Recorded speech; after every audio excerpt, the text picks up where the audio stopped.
Muchas gracias, muy buenas tardes a todos, a todas. Gracias por la invitación.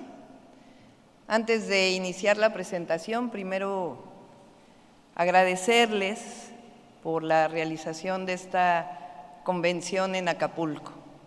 Creo que es una muestra de solidaridad, de fraternidad y de reconocimiento y de trabajo conjunto para, frente a una situación como el huracán Otis, trabajar el gobierno, las empresas, los bancos, para poder sacar adelante Acapulco. Eso es lo primero, muchas felicidades. Lo segundo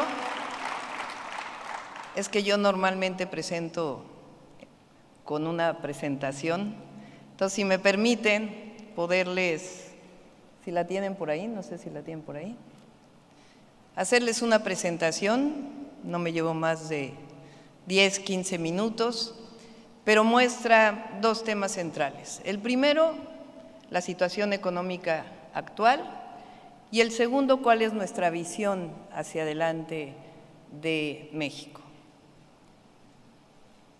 La solidez de la economía mexicana, ustedes la conocen, finanzas públicas sanas, derivado de una política de austeridad republicana del presidente de la República, un ahorro de 2.4 billones de pesos dedicados, por un lado, a programas sociales convertidos en derechos, muchos de ellos, y también a las grandes obras estratégicas. Un bajo déficit de la cuenta corriente, que ahora podemos hablar de lo que está ocurriendo en el 2024, un mercado laboral fuerte, reservas internacionales en máximos históricos, México como la 12ª economía del mundo, por primera vez somos el principal socio comercial de los Estados Unidos y una inflación que sigue bajando, que se encuentra cerca del rango objetivo del Banco de México. ¿Por qué tenemos esta situación sólida de nuestra economía? Cambió la visión y por un lado es la disciplina financiera macroeconómica del actual gobierno y por otro lado apostar al mercado interno a través de dos esquemas centrales, uno, los programas sociales y segundo, el incremento salarial y lo que ha permitido que la economía interna pueda crecer, el mercado interno. Una expansión del consumo privado de 5.2% en el 2022 y de 4.3% en el 2023 y un crecimiento del Producto Interno Bruto el año pasado de 3.2%. La inversión extranjera directa, la más alta de los últimos años, la más alta en la historia, 36,000 millones de dólares en el año pasado. La solidez económica también reflejada en la valoración de nuestra moneda, aunque ayer vimos lo que ocurrió derivado de asuntos externos, pero de todas maneras sigue siendo una de las monedas mejor evaluadas frente al dólar de todo el mundo. Un sistema financiero mexicano que mantiene una posición sólida y resiliente, el riesgo más bajo entre sectores de la economía, riesgo bajo entre economías emergentes y un crecimiento constante en rentabilidad por varias razones. Una, el reconocimiento a la banca por lo que hicieron durante la pandemia, los refinanciamientos que se hicieron, que fueron en la gran mayoría de los bancos muy importantes, tanto para los deudores como para la propia banca, y por otro lado, la propia economía y la solidez económica de nuestro país y evidentemente también las tasas de interés, y un alto nivel de capitalización de la banca, muy por encima de lo establecido legalmente, pero, y eso es algo que tenemos que trabajar conjuntamente, un bajo nivel de financiamiento, particularmente para la mediana y la microempresa, que es indispensable potenciar para el desarrollo del país. ¿Cuál es nuestra visión? Vamos a respetar la autonomía del Banco de México, que sé que les interesa este tema. Vamos a mantener la estabilidad financiera y la responsabilidad financiera del actual gobierno. No va a aumentar la gasolina ni los energéticos en términos reales. Y lo que ya está en la Constitución de condonación de impuestos y mantendremos un equilibrio razonable entre deuda y Producto Interno Bruto. No va a aumentar el déficit ni tampoco de manera importante la deuda. ¿De dónde puede haber recursos adicionales? Sin necesidad de una reforma fiscal, que si se tuviera que dar tendría que ser de consenso. En primer lugar, de la digitalización y la simplificación del sistema tributario nacional. Nosotros tuvimos una gran experiencia, aunque a otro nivel en la Ciudad de México, de digitalización de los procesos en la ciudad que nos permitió incrementar los ingresos de la ciudad, y necesitamos simplificar todavía más el SAT a través de la innovación tecnológica y de regímenes simplificados. Y por otro lado, un elemento central, el presidente aumentó prácticamente en 200,000 millones de pesos el ingreso por aduanas, y la tecnificación de las aduanas nos va a permitir todavía un incremento adicional en los ingresos. Segundo tema que evidentemente nos interesa a todos: ¿cuál es nuestra política de seguridad o para hacer el país todavía más seguro? Son 5 ejes. El primero, evidentemente, es honestidad y atención a las causas. No puede haber política de seguridad si no hay oportunidades de acceso a derechos de los jóvenes. Vamos a consolidar la Guardia Nacional, no solamente en términos preventivos, sino hacerla más cercana a la ciudadanía como policía de proximidad, y además que se conviertan realmente en primeros respondientes. El fortalecimiento de la inteligencia y la investigación lo hicimos en la Ciudad de México. La Ciudad de México, la policía de la ciudad es la única en todo el país que por ley le dimos la posibilidad de hacer inteligencia e investigación. Nuestro objetivo es generar un sistema nacional de inteligencia y investigación para la seguridad pública, por ley, en donde se concentre la información y que nos permita que estos sean elementos centrales para las fiscalías estatales y para la Fiscalía General de la República, la coordinación de las policías y la Fiscalía, y un modelo nacional de coordinación de fiscalías. Esencialmente, para poder tener mayor seguridad, son 2 ejes. El primero tiene que ver con atención a las causas y el segundo tiene que ver con disminuir la impunidad en nuestro país. Y para disminuir la impunidad tiene que haber no solamente las acciones preventivas de policías y Guardia Nacional, sino las fiscalías, que son quienes hacen las carpetas de investigación, en coordinación incluso con el Poder Judicial. Eso lo hicimos en la Ciudad de México a nivel estatal o de entidad.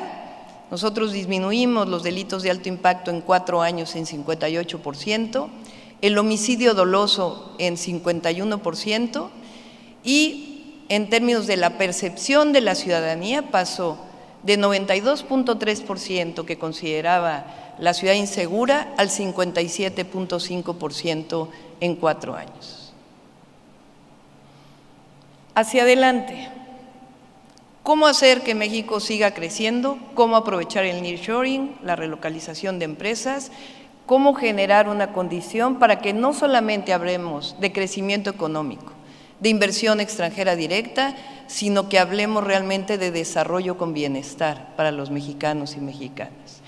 Esta es una estrategia en la que estamos trabajando, de inclusión, innovación, digitalización, sostenibilidad y vocaciones productivas regionales. Es decir, hacer un mapa de nuestro país que permita poner en distintas capas la sustentabilidad, la vocación regional en términos de recursos naturales, la disponibilidad de agua, la vocación en términos de la educación, y a partir de ahí generar una condición de una estrategia nacional para la relocalización de empresas que nos permita potenciar el momento histórico que está viviendo México. Para ello, evidentemente, hay que fortalecer y consolidar los proyectos legados por el presidente, el Tren Maya no solo como un tren de pasajeros, sino como un tren de carga, con las 2 centrales de ciclo combinado que se están haciendo en la península de Yucatán, la entrada de gas natural a la península, el tren interoceánico que tiene un potencial enorme y los 12 polos de desarrollo que se están planteando entre Oaxaca y Veracruz, El Aeropuerto Internacional Felipe Ángeles, que hoy es el principal aeropuerto de carga en la zona centro del país y que tiene un potencial de desarrollo muy importante para la zona centro. El Aeropuerto Internacional de Tulum para potenciar el turismo en el sur-sureste y evidentemente la refinería Dos Bocas. ¿Qué es lo que estamos planteando? El desarrollo de polos de bienestar en nuestro país. ¿Cuáles son las principales necesidades, particularmente de Estados Unidos, para relocalizar empresas de Asia en México? Semiconductores, sector energético, el turismo, infraestructura, electromovilidad en la industria automotriz, electrónica, logística, agroindustria, tecnologías de la información y dispositivos médicos e industria farmacéutica. A partir de estas necesidades que hemos estado hablando con distintos empresarios también de Estados Unidos, hemos planteado que los 12 polos de bienestar que están en el Istmo de Tehuantepec pueden ser complementados con otros polos de bienestar, otros polos de desarrollo en el país a través de una planeación regional que nos permita, repito nuevamente, potenciar la relocalización de las empresas. ¿Cuáles son? La franja fronteriza, el norte del país, el centro, el Golfo de California, no solamente la península, sino también Sonora, Sinaloa, el Golfo, el noreste, Plan Sonora, que tiene un potencial enorme, no solamente por el litio, sino incluso con el cobre y el desarrollo de la electromovilidad en toda la cadena productiva hacia los Estados Unidos, el Bajío, que también tiene un potencial muy importante en términos de la industria automotriz, el Istmo, el Pacífico, el Plan Campeche, que es un plan que estamos planteando, dado que Campeche tiene agua como un potencial de desarrollo agroindustrial muy importante que puede vincularse con Yucatán. El sureste es uno de los lugares de consumo más importantes, la Riviera Maya, el AIFA, por supuesto, y el Maya. Consideramos que a partir de esta planeación podemos llegar a plantear 100 parques industriales nuevos en los próximos 6 años. Actualmente hay 425 parques industriales. Podemos llegar a 100 parques industriales. ¿Qué requerimos? La planeación de la infraestructura, de la energía, del potencial en términos de los puertos, la vinculación de cadenas productivas en nuestro país, es decir, que no solo sean empresas de exportación, sino que se vinculen con la industria nacional, el financiamiento evidentemente, hasta las microempresas. Y estamos trabajando en este modelo de planeación que nos permita, a partir del próximo año, desarrollar este potencial vinculado con las vocaciones productivas de cada región. Evidentemente esto está asociado al Plan Nacional Hídrico. Desde la perspectiva del agua, estamos planteando 3 ejes centrales. Uno, el uso eficiente del agua, particularmente en riego. 80% del agua dulce en nuestro país se ve en riego y solamente 10% está tecnificado. Eso tiene que ir asociado de manera integral y por consenso de una redefinición de las concesiones de agua. Por otro lado, reuso de agua y finalmente nuevas fuentes de agua que nos permitan tener el desarrollo que necesitamos a partir de la disponibilidad del agua. En términos de la energía, nosotros estamos de acuerdo en el 54% que genere CFE y 46% de generación privada, y lo que tiene que haber en el 46% pues son reglas claras para la inversión. Durante años me dediqué a la planeación energética, soy doctora en Ingeniería en Energía, dirigí mi grupo de investigación en el Instituto de Ingeniería de la UNAM, dedicado justamente a la planeación energética, trabajábamos para CFE, para el Instituto Nacional de Ecología. Desde mi perspectiva y por mis antecedentes, vinculados además porque durante años me dediqué al tema de cambio climático, es indispensable acelerar la transición energética en nuestro país, desde plantas fotovoltaicas, eólicas, hidráulicas y geotérmicas, el hidrógeno verde, que hay un proyecto muy importante, quizá el más importante del mundo en el Istmo de Tehuantepec, pero también paneles y calentadores solares en los techos de las viviendas y de los comercios. A partir de este diseño de planeación de nuestro país, nosotros planteamos que el crecimiento no solamente es en términos de la inversión privada y la inversión extranjera, sino que también tiene que ir acompañado de dos apellidos: el bienestar y la sustentabilidad. Y el bienestar tiene que reflejarse en que los y las trabajadoras que van a estar trabajando en estas industrias tienen que tener acceso a la vivienda, a la infraestructura, a la educación, a la salud. Entonces, estamos planteando un programa muy intensivo de construcción de vivienda. El Infonavit tiene recursos que pueden potenciarse y la idea es poder construir cerca de 1 millón de acciones de vivienda en los próximos 6 años, que además tiene la virtud del próximo año, en lo que destapamos las otras obras estratégicas, de seguir generando empleos de manera muy importante. Todo ello pues genera una oportunidad enorme para la inclusión financiera, que es algo que debemos platicar conjuntamente, de nuevos vehículos flexibles y productivos, de más infraestructura, el financiamiento para más infraestructura y mejores esquemas que ofrezcan garantía a la banca comercial. En la Ciudad de México hicimos esto y lo pensamos hacer a nivel nacional. Pensamos que debemos cambiar la ley de mejora regulatoria por otra ley que se llame la Ley de Simplificación de Trámites, que nos permita, desde el nivel municipal al nivel nacional, simplificar los trámites para la inversión. En este proyecto, pues necesitamos conectar todavía más al país. ¿Cómo? Con carreteras. Estos son los proyectos que hemos planteado que están vinculados con los puertos y con los trenes.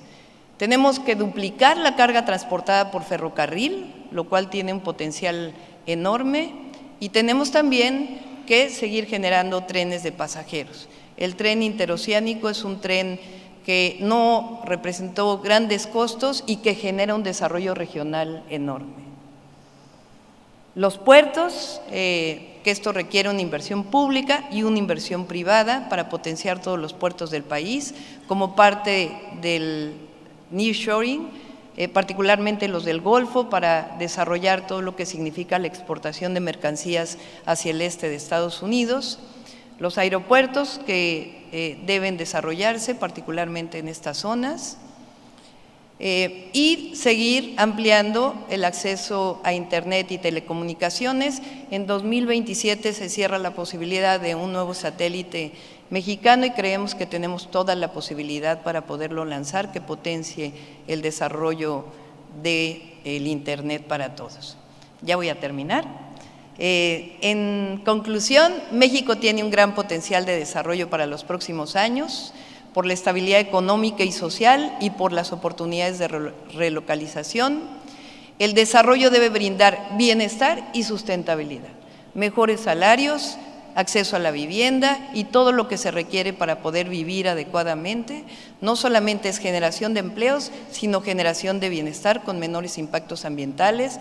La relocalización debe generar cadenas productivas, transferencia tecnológica, innovación, vinculado con el desarrollo científico del país, la planeación territorial que va a potenciar la inversión privada y, por supuesto, el sector bancario sano que hoy existe.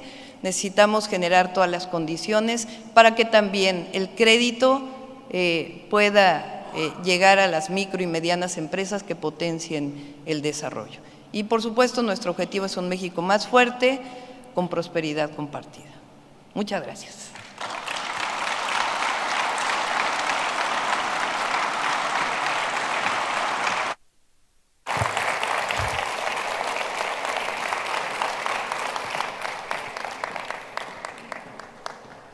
Muchas gracias, doctora.